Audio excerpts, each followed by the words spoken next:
এটা মিঠা হাঁহিৰ সৈতে আজিৰ ভিডিঅ'টো আৰম্ভ কৰোঁ আহক। লগতে চেনেলটোক ছাবস্ক্ৰাইব কৰিব, বেল আইকনটো প্ৰেছ কৰি অলপ প্ৰেছ কৰি দিব।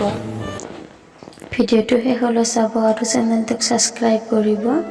তাইৰ বিয়াৰ আজি এবছৰ হ'ল। মই তিনিআলিৰ দোকানখনত ৰৈ আছোঁ।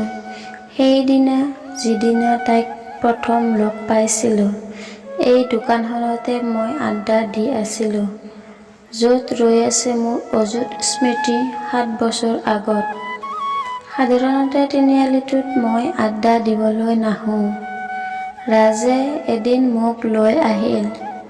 কাৰণটো এয়াই, তাৰ ভাললগা ছোৱালীজনী এইটো ৰাস্তাৰে যায়। দুপৰীয়াৰ সময়, শীতৰ দিন, ৰ'দটো বেছ আমেজ পূৰণ। ঠাইখিনি সিমান ভাল লগা নাছিল যদিও মোৰ বাবে উপায় নাই। যথা সময়ত ডিম্পী আহিল, ৰাজৰ ভাললগাজনী। তাই দোকানখনলৈ আহিল, ৰাজে কথা পাতিলে। মই বহি থাকিলোঁ। একেবাৰে বৰিং সময় মোৰ বাবে। হঠাতে মন কৰিলোঁ, ডিম্পীৰ লগৰজনীও মোৰ দৰে অন্যফালে চাই ৰৈ আছে।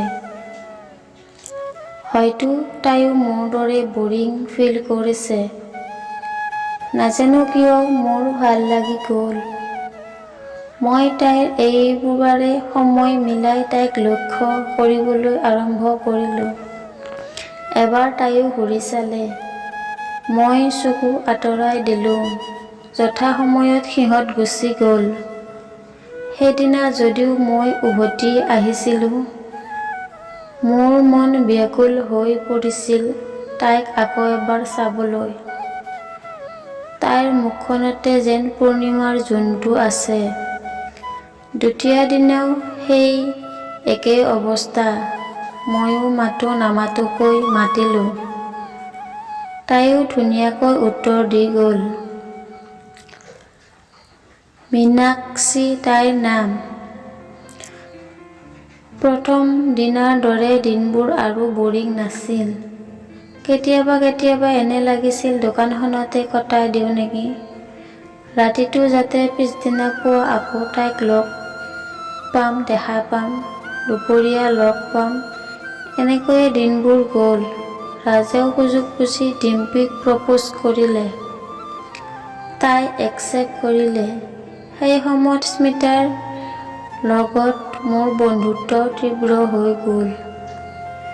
এদিন ময়ো তাইক কওঁ নকওঁকৈ কৈ দিলোঁ মনৰ কথাবোৰ। হয়তো সেই সময়ত তাই অপ্ৰস্তুত আছিল।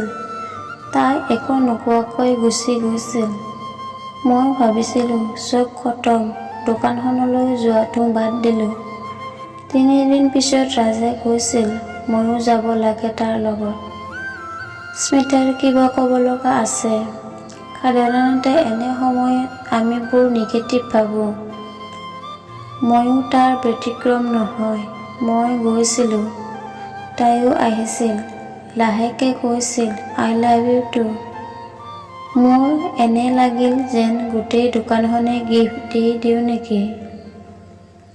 সেই সময়খিনিৰ পিছত মোৰো এজনী ধুনীয়া মৰমলগা জীয়েক হৈছিল। স্মিতা, মই দিয়া নাম। মই তাইক ভাল পাওঁ আচৰিত ভাৱে। আজি 7 বছৰ হ'ল। মই নাজানো কিমান।